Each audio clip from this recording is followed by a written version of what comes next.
So hi when myself Sumit, so आप लोग बहुत अच्छे होंगे एंड अपनी प्रिपरेशन बहुत अच्छे से कर रहे हैं। सो बात करते हैं सिलेबस।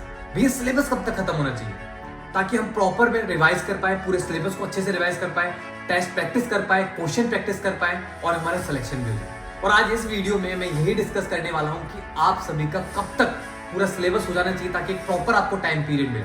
उससे पहले आपको एक छोटी सी बात है जो आपके माइंड में वो डालनी है, क्योंकि ये बच्चों को नहीं पता होता। क्या आप लोग क्या करते हैं कि 100% सिलेबस खत्म करने की सोचते हैं कि मेरा 100% सिलेबस पूरा फिनिश हो जाए, कंप्लीट हो जाए। बट एक रियलिटी मैं आपको बताता हूँ, जैसे कि last year 22 lakh students NEET 2023 में अपीयर हुए थे। अगर इनमें से मैं एवरेज लेके चलूँ ना तो 20 लाख बच्चों का सिर्फ 40% 50% ही सिलेबस हो पाता है। ठीक है, उनको लगता है इंटरनली, उनको लगता है कि मेरा पूरा सिलेबस हो गया है, बट रियलिटी ये है कि उनका सिलेबस है ना वो 40, 50, 60% ही चल रहा है। और एक मेरा पर्सनल एक्सपीरियंस आपको शेयर करता हूं कि अगर आप 70-80% भी है ना सिलेबस बहुत अच्छे से कर लेते ना तो भी आपके सिलेक्शन होने के 99% चांसेस हैं।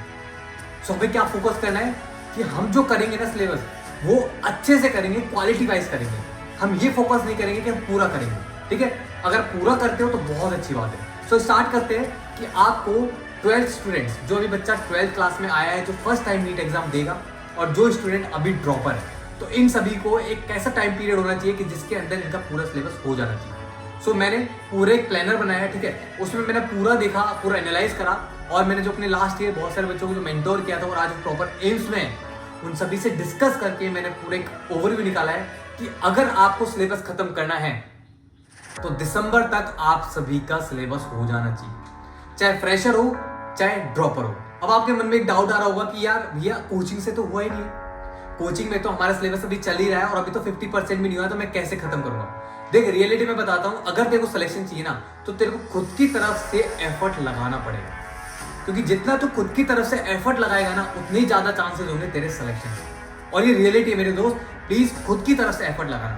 और अगर तेरा सिलेबस अभी अगस्त चल रहा है, अगस्त, सितंबर, अक्टूबर, नवंबर, दिसंबर, 5 महीने तेरे पास है, तेरे को मोर देन इनफ है। अगर तू 3 महीने भी ना, 3 मंथ भी अगर तू अच्छे से टिक के और 6-6 घंटे 5-5 घंटे भी पढ़ता है ना तो भी तेरा सिलेबस 11th एंड 12th, जो तेरी बर्बाद 11th, जो तेरा बैकलॉग है, पूरा कंप्लीट हो जाएगा दिसंबर।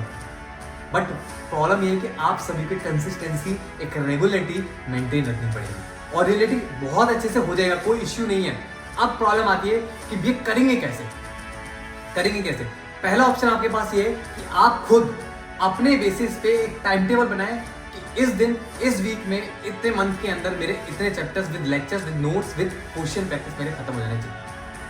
और उस बेसिस पे आप एक कंसिस्टेंसी बेस पे वर्क करें तो आपका हो जाएगा, आराम से हो जाएगा। मैंने भी किया है, मेरे पर्सनल मेंटीज को भी मैं अभी कराऊंगा और लास्ट ईयर मैंने बहुत सारे बच्चों को फॉलो करा है और सिलेक्शन भी दिया है। ठीक है, तो मेरे खुद के पर्सनल एक्सपीरियंस से बोल रहा हूं कि आप सभी का दिसंबर तक सिलेबस हो जाना चाहिए एनी हाउ।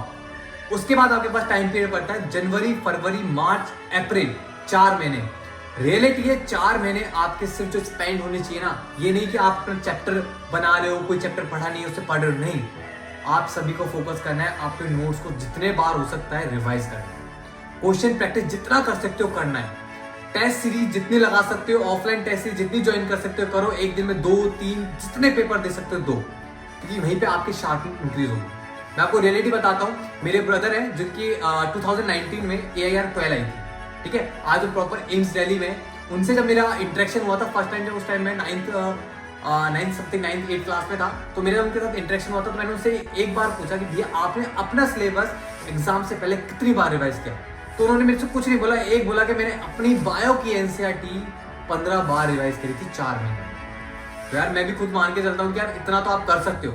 और हाँ, हर किसी की कैपेसिटी अलग अलग होती है, बट आप खुद सोचो कि 15 बार उस बंदे ने अपनी रिवाइज की थी NCERT थ्योरीली अच्छे से, एक एक पॉइंट।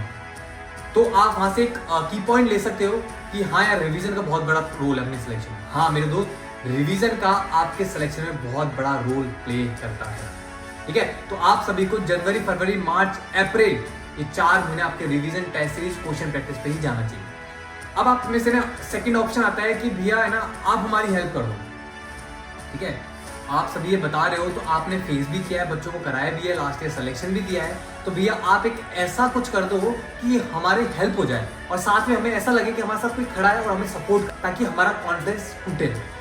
तो इसीलिए सेकंड ऑप्शन आप सभी के पास ये है कि आप लोग मेरे टेलीग्राम का लिंक गिवन है, वहां पे जाओ, ज्वाइन करो। और आप सभी के लिए दिसंबर तक मेरी रिस्पॉन्सिबिलिटी है, मेरी टीम की रिस्पॉन्सिबिलिटी है कि कुछ भी कर कर आपका दिसंबर तक सिलेबस खत्म करना है। चाहे हर एक बच्चे को इंडिविजुअली फेस करना पड़े, करेगी मेरी टीम। ठीक है, तो आप सभी का वहां पे एक प्रॉपर टाइम टेबल बनाया जाएगा। ठीक है, एक कॉमन शेड्यूल दिया जाएगा। बस हाँ, थोड़ा सा कॉपरेशन ये करना पड़ेगा कि आप लोग बस ये ना बोले कि भैया मेरे कोचिंग में ये मिसिंग चल रहा है तो मेरे कोचिंग के हिसाब से दो। नहीं यार, बच्चे बहुत सारे हैं, ऑलरेडी ज्वाइन कर चुके हैं। मेरा मेन फोकस ये होगा कि मैं सब बच्चों को कॉमन लेके चलूं। तो एक कॉमन टाइम टेबल दूंगा। इसकी गारंटी मैं लेता हूं कि आपका जो डेली बेसिस पे क्लास में जो पढ़ाया जा रहा है, नोट्स, रिवीजन, टेस्ट जो आने वाले हैं, वो आपके इफेक्ट नहीं होंगे। अब मेरी रिस्पॉन्सिबिलिटी है कि आपका बैकलॉग, आपका पूरा 11th 12th रिवाइज करवा दूंगा और मैं करा के ही रहूंगा एंड तक, दिसंबर तक। ठीक है, सो आप ये भी कर सकते हैं, ज्वाइन करना। टेलीग्राम के डिस्क्रिप्शन में लिंक गिवन है। थर्ड जो एक प्रॉब्लम आती है ना, एक 12th क्लास के स्टूडेंट्स को होता क्या है कि जनवरी, फरवरी, मार्च में उसके बोर्ड्स एग्जाम आते हैं। तो उसके पास दो ऑप्शन होते हैं, कहते हैं वो बोर्ड्स के लिए प्रिपरेशन कर ले या फिर अपने नीट के लिए प्रिपरेशन कर ले। तो उसके लिए उसके पास सिर्फ एक ही ऑप्शन है कि वो दिसंबर तक कुछ भी कर अपना पूरा सिलेबस खत्म करे। और मैं रियलिटी बताता हूँ, मैक्सिमम इंस्टीट्यूट्स नहीं करती है। फरवरी मार्च तक अपना सिलेबस खत्म करती है, सारे इंस्टीट्यूट अपने वहां तक खत्म करते हैं। बट अगर आप 12th क्लास में हो तो प्लीज आपसे मेरी पर्सनल रिक्वेस्ट है कि आप दिसंबर तक अपना पूरा सिलेबस खत्म करें। कुछ भी हेल्प चाहिए हो, कुछ भी डिफिकल्टीज फेस हो, सभी के लिए एक कॉमन टाइम टेबल, एक कॉमन टारगेट दिए जाएंगे, जो कि अभी मेरी टीम ने स्टार्ट फ्रिक्वेंटली कुछ ही डेज बाद स्टार्ट करने वाले। सो आप टेलीग्राम ज्वाइन कर लेना। सो ऑल द बेस्ट, अच्छे से प्रिपरेशन करें।